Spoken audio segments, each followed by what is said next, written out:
Energy Star is a voluntary program run by the Environmental Protection Agency. Energy Star is designed to help all of us save money and protect our climate through superior energy-efficient products and practices. According to the Energy Star website, www.energystar.gov, the Energy Star program has reduced utility bills by $24 billion. Last year alone, the Energy Star program prevented 242 million metric tons of greenhouse gas emissions, providing almost $6 billion in benefits due to reducing damages from climate change. Specifically with Energy Star, the Energy Star program breaks down the country into 4 different climate zones: northern, north central, south central, and southern. Each of these zones carries specific criteria that the windows need to meet for it to carry the Energy Star label. There are different factors and criteria Energy Star uses to determine whether a window qualifies for Energy Star. Energy Star does help consumers like us compare different window products, and Energy Star has designed the program so everyone is on an even playing field. This said, phrases or performance numbers that can be even slightly misleading are just not acceptable for Energy Star partners to use. As an example, center of glass numbers are not acceptable measurements for Energy Star partners. This number can fluctuate and can sometimes be deceiving for consumers. Basically, it just isn't a true reflection of the overall window performance. In addition, R value has been more a familiar performance measurement. For windows, the R value is the measurement of the resistance of heat loss through the glass. This has really become an outdated way to measure window performance, and it's no longer an acceptable window measurement by Energy Star. Today, U value is a number consumers like us need to be more familiar with. And to be more specific, as consumers, we want to look for the overall U value of the windows. The U value indicates the rate of heat flow through the window, not the resistance of heat flow, like R values.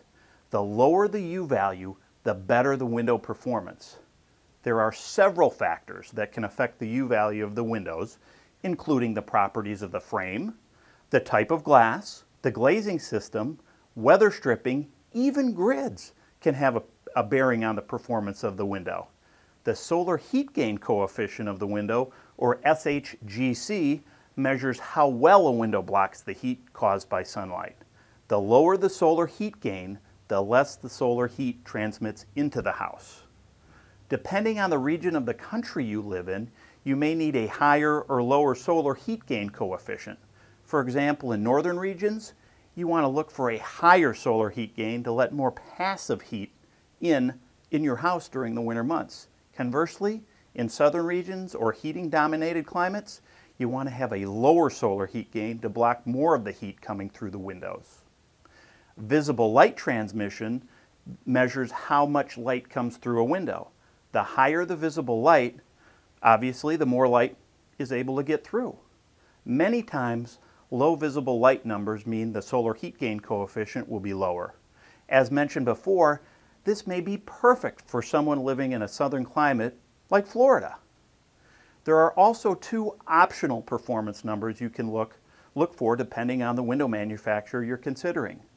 The first is air leakage. The lower the air leakage number, the less air that will pass through cracks in the window. The second optional number is condensation resistance. The higher the CR number, the better the window will perform against condensation.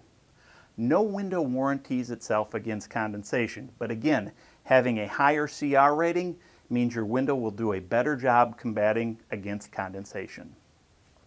Finally, it's important to note that the perfect window will vary from climate zone to climate zone. Depending on where you live, what your personal expectations and comfort level are, this will help in deciding which window will work best for you.